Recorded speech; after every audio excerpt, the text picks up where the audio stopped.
Shadow of the Colossus, the remake-ish type thing, is out on PS4 very, very soon. Kyle, you've played through this. You flew through it. Suriel, you flew through it as well. I'm on like the 6th or 7th Colossus on this playthrough. But the base game, nostalgia aside, is, I think, the best game ever made, my favorite game, and so I'm very excited for this remake.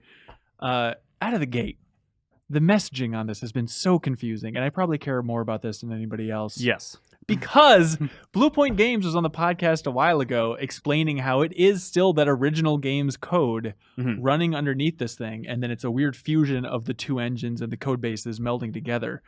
But like on the back of the box for the PS4 version, it's just built from the ground up for PlayStation 4. And I understand they have to frame it differently, that it's not just another remaster or up-resing, a new port. But the messaging is all over the place. Like, it's not a complete remake from the ground up. It feels like one, though, I would argue. It's not. I think it is in a weird place where it's not like the Resident Evil 1 remake, where it feels like exactly this is a brand new game that happens to resemble Resident Evil 1. But it's not, like the remaster was just like it's in 1080p now. It's more in the vein of the Halo Anniversary. Yes, that's what I keep thinking of. Where you can switch back and forth, and you can't switch back and forth in this one, even though the developers said that they said 90% of the way through the game's development they had that tech in there, so they could compare and contrast. But they just hate consumers, and they said take it away. All you need to know that this game isn't a complete remake from the ground up. Just look at the physics or the animations of the lizards. They're still all over the place. Just these weird, squirrely little polygons, which I love. I don't mean to belittle the game by saying that it's not as much of a remake as some people are making it seem, because I think Bluepoint did an absolutely amazing job with this thing. That's what I'm saying. Like, it feels like a full remake. Yeah. Which is why I think it's fair to put that on the back of the box, because we could get into the nitty-gritty of what it took to write code to create this game, but like, it feels like a remake because they did remake all those Colossi. Yeah. So what struck you playing through it again, you and Suriel? Like, what do you think was the most standout thing of, thank God for the remake because of this? Is it just a reminder of how good that base game is? Or I think it's something I never really thought about, but after reading Kyle's review and seeing that, they changed the controls, I was definitely like, this game kind of had one of those weird control schemes towards the end of the PS2 era. It's tough to get used to. Like, even just having... Because default for Team Eco, I should say, is like a jump on the triangle. And now switching that, I can get used to it. I like having jump on X. I can wrap my mind around it. But the part that I still constantly F up is making aggro run is triangle. And so I constantly get an aggro and then jump right back up. Oh, damn it. Over and over and over. I mean, that's just a matter of playing it and kind of get, because even in my brain, I would still hit triangle every now and then to jump in the middle. But I think it was the right call to, because you can go back to that old style. Right. Really, they have all the control schemes you could want. But I'd like even just a little thing, and I believe, because I just played through the PS3 one like a year ago or so, is that like you had to press R1 and square to roll. And now it's just circle. And so that's just like one little simple thing. And it's like, that makes a lot more sense. I didn't even notice that one. Absolutely. Yeah. The one thing that I would say is unforgivable at this point. Overall, they did an amazing job. And I hate being a stickler, but there is one thing I'm like, damn it. That bothers me as a stupid nerd more than it should, is changing the color of the grip meter from that like Shadow of the Colossus ass pink, which was a weird choice to begin with, but I connect it so much to that game, especially towards the end of that game if you're getting all the lizards, and that pink circle is just like basically a fourth of your SD monitor, So you wish it was still growing. No. I just don't like the fact that it changed it to yellow. Oh, the color. So it's just because I do like the little tail, I guess you could call it. So this is different, Reeves. Have you seen this? So I played the original, but I don't even remember. I remember the grip meter grew. Yeah. It didn't have the tail originally? It did not. It's a super smart choice. So what they did, instead of having it take over the entire screen, which also I feel like it has its own appeal in the original version, just feeling like you're breaking the game by how many lizard tails you're throwing down your throat. Which is the other fun, just a quick aside for that, is like if you beat the game a bunch of times and you crawl to the top of the tower, you can find fruit that lowers your health and stuff like that. And like the one thing I saw people like online saying with that is like, well, you can reduce the size of that if you want. Like, it's an option in the game, which I thought was funny. But what they did now, they just right above the health bar, they put just an extension of that. So it's as if the circle's still growing and you just have a pinhole view on it. It's very specific and tough to convey in audio. I'm sorry, but it is the biggest change to the UI, and it's a really interesting one. I like it because it gives you a better sense that you're actually expanding your stamina. Like, yes. I think I didn't realize my stamina was growing until I was like a good bit into the game the first time I played it. You know, because you get a little boost every time you beat a Colossus. Yeah. So now you actually get a sense of growth, which I think is nice. And With it's a also little it's a little easier to track as far as like watching the circle grow. I thought anyway. It ends up ultimately like the more important cues for like stabbing and stuff like that are related to what Wander is saying and where his legs are moving and stuff like that. But yeah, I like that UI change. I thought that was smart. Visuals. What do you guys think? That fur's real shaggy.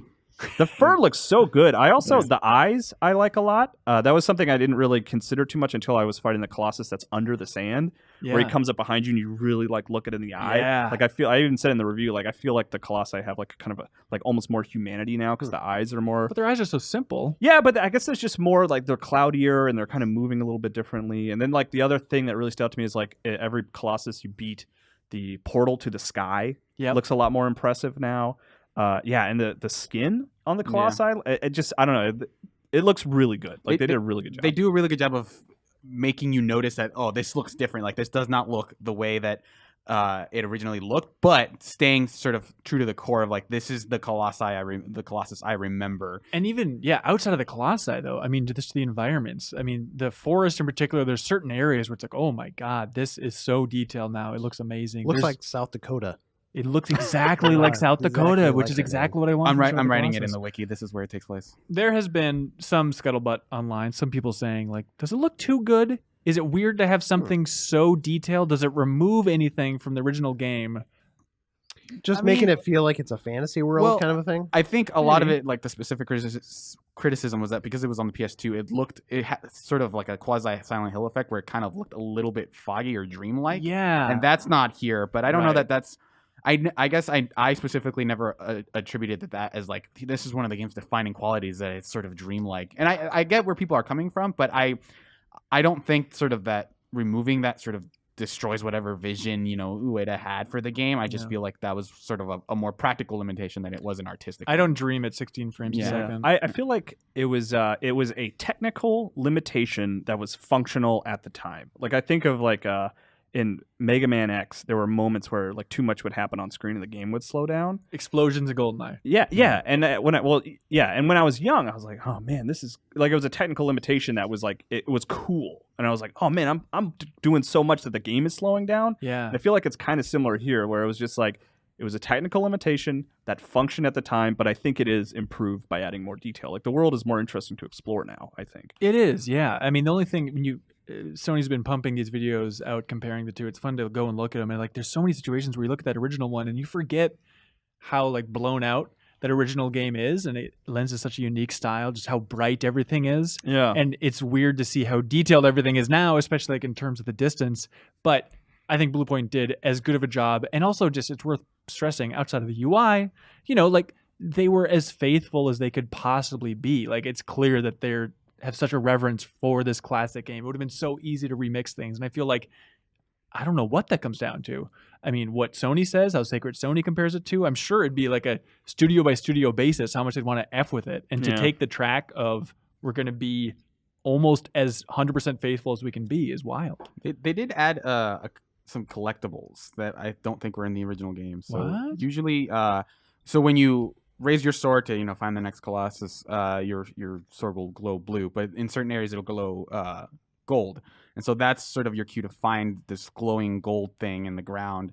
And I found a couple of them, but I don't know what they do. But and those are new, really? I believe those are new. Interesting. I mean, Kyle could speak better on this, whether or not those are in the original. I don't think they were in the original. Right. So I don't know if those unlock some sort of like machine gun or whatever like that will add to the game. Machine gun jetpack. Yeah. Just to really, fulfill that vision. But yeah, that's sort of the most different thing that I saw that is like, here's a new feature. But other than that, it definitely feels like it is very much that experience of just this you wandering through this very quiet and solemn, sort of like area to face different Colossi. I think it is true to that, to the core experience of the game. The game makes you want to cry as much as the original did. Do you guys have that experience? This game makes me want to bawl my eyes out every time I play. Every time you kill a Garth? No, I mean that's something as well. But just being alone in that environment with aggro, I just consistently get choked up, and I don't know what's wrong. When with you're my in the brain. middle of a battle and you call aggro, and he like really screams aggro, like it. I feel it. You know what I mean? That's mostly on the vocal work, the original actor. But like, man, like you feel alone there. It's I always sort of imagine Shadow of the Colossus as like the extended epilogue of another much longer game, where it's like this is the final thing I have to do to revive Mono. But like I will say that one specific moment that I think the remake kind of drew out really well is the moment with the it's one of like the small bullish colossi where you have to sort of use fire or whatever to lure him out, and like there was a palpable fear in its eyes as I was sort of moving it backwards, and I don't remember having sort of that visceral experience the first time around with that colossi. So that was one of those things where it's like this is actually kind of powerful. So yeah, it is definitely a game that evokes a mood really, really well. Did it ever make you feel like you just didn't want to play that game anymore? Like if you're that, like, I don't feel like I want to be killing these things. Well, that's what I remember of it. And I remember really liking playing the game, but I haven't started it up again because part of me is like, that experience in a way was awkwardly, not only awkward, like we're weirdly sacred. Mm-hmm. And I almost don't want to like go back to it again and try to relive that because I want to like kind of keep it precious. You'll find yourself falling in that groove again, though. Yeah. It's not a matter of like, I don't know if I want to destroy it. Just rip off that Band-Aid and dive back in. It doesn't take long before it's like, I just need to keep going. This game is so much better than I remember. Doing 6 stunts off of jumps. We also have a 6-stunt video online if you're interested in that. And like even years removed from its original release, I don't know that there are a lot of games like it, of just giving you this moment of not only sort of fighting this majestic beast, but also just the way that climbing on those colossi feels like a game that no other game has like really tried. Yeah. Like some games let you, like Dragon's Dogma lets you climb on monsters, but it's really not the same way of just here's this enormous flying creature that you're riding on top of, and it feels like this huge struggle of you just basically clawing your way to the weak point and just like stabbing it and then having to do it again. And like that one can die. Yeah. I playing it, I keep thinking like, I wonder if any faults in the original game's design will be more pronounced now in the PS4 version. And it hasn't really hit me yet. There's been a little bit of jank where like I shoot my arrow through fruit more often, like it should be hitting that fruit, but it just keeps flying through. Weird stuff like that, unless I'm from a certain angle. But is there anything else in the design that you feel like is glaring now? I think that one of my biggest sort of frustration, which I don't know how much of it is just a specific thing to this run through, but I felt like I was being, like wiggled a lot more often, just of like, okay, this I have to grab on as this Colossus shakes me, and then I proceed. But it felt like more often like I was being shook, and then all right, here we go. Okay, I guess we're gonna keep shaking. All right, you're gonna do it again. All right, now I can go. Like it felt a little bit more frustrating. I feel like around. That's just the game. But yeah. Okay. Yeah, but I didn't remember it as much, so maybe it is just a thing that just right. And it sucks to be over analytical because it's not that hard to shift in the mind, especially if you're playing this game a couple of times throughout your life. Is just getting the mood of like, okay, this is just the game slowly triggering giant animations. Like, all right, where do I have to go again to trigger this Colossus other animations that I can get to this one area? And like, if you get too scientific about it, if you kind of ruins the illusion, yeah. But you can't fault Shadow of the Colossus. Sorry, Kyle, do you have any things with the design that stand out with the remaster? No, I was actually kind of something similar to what Suriel was saying, where like there are little moments where the physics on Wander become very awkward and pronounced when you're getting shook around. But it doesn't bring the game down in any real way. It's just like sometimes you're kind of like, oh, that looks weird. Yeah.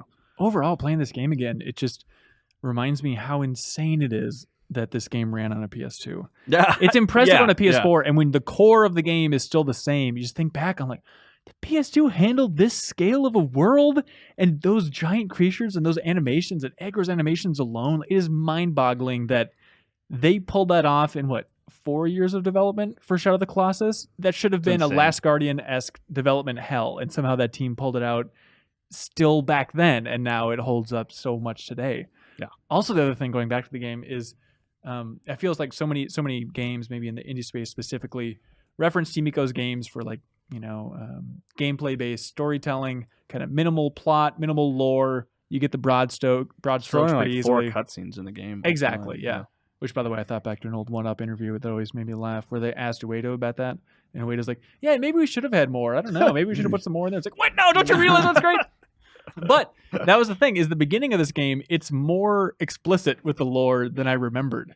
I mean, there's a fair amount of setup in this game, including like the doorman's mask, like flying at the screen that I forgot about. Where it's like, oh, it really is laying out exactly what's happening here. I had a moment where I had to Google. I was like, wait, Wander talks? Yeah. It's like I didn't think he talked at all. But yeah, he totally did. I just forgot. I feel like so many games have just dialed it back further. You know, you think of like the Inside Limbo vein or something like that from what they did back then, and now to go back to the granddaddy of them all, Team Eco's work. It's like, oh, you guys could have lessened this very basic thing that you're famous for even further. I feel like a lot of people are inspired by what they remember the game. They were going in the opposite direction because I feel like Eco was the one that was the most like black box, like you had no idea what was happening. Yeah, and then Shadow of the Colossus a little bit more, and then Last Guardian has the most story. It's basically like it. a solid 4. That's right. Which I like all of their games and all the story. And I think Bluepoint, would they do a Last Guardian remake at this point? Just like go for PS4. Reeves, I wrote down that joke, you jerk. You stole my joke. It is time to finally remake Last Guardian on PS4. I mean, just to remake the PS3 version that never came out. I would like to see an Eco remake in my mind. Actually, I know Shadow of the Colossus is everybody's favorite, but like Eco for me was the one that like wowed me, and like I have a special place in my heart for that game, and I would like to go back to it and see if it's as good as I remember it. I mean, don't forget, if you still have a PS3 lying around, the PS3 remasters of both these games are amazing. And that's probably the way to go. That's probably the way to go. I don't know. I wonder if there is that financial incentive for Bluepoint to go all in on Eco. Probably not. Probably not. Shadow's the one that like felt like their biggest game. It'd be less work. Like there's no crazy Colossi after you. It's just environments and then like what three character models and then the little shadowy dudes. They could knock that out in like. Bluepoint are the experts, are the masters of the remaster. They can handle it. Yeah, but then there's Wander's face. It is not good. That is the most glaring fault. Is every time the camera gets a close up shot of Wander, it's like, oh boy, especially in the photo mode, which is great by the way. It's absolutely amazing. Yeah. But rotating that camera and then just a big glob of his weird Barbie doll eyes. He looks too young or something. He just doesn't look quite right. He's got like little puffy cheeks or something. Yeah, I don't know. It's gross. But that's. I mean, honestly, that's like really the only thing that I kind of call out is like not liking. Ultimately, it's just that I think his face does not look right. But every other visual element of the game, I think they did a really good job. It doesn't look right. I think it's tough because even the original, it is kind of like. It's in that haziness, and it's like, how much detail do you add to Wander's face? I just remember him being more gaunt. I didn't really get the same sense that he was, which I really love. That like these things you're killing. We don't need to spoil everything. Yeah, I bet a lot of people are coming to it for the first time. Yeah, anyway, you should play it. You compared his face, which I think is very apt to the American cover of Eco. That's right. Yeah, that was their reference point for Wander's face in the Shadow of the Colossus remake. Looks like it. Music also is great. Stands out as being better than you remembered it probably. Yeah, they added to it. It's a little vague exactly what they did, but they didn't re-record everything, but I think they layered it with more strings and stuff like that. They did revisit it, and it was good. It's still great.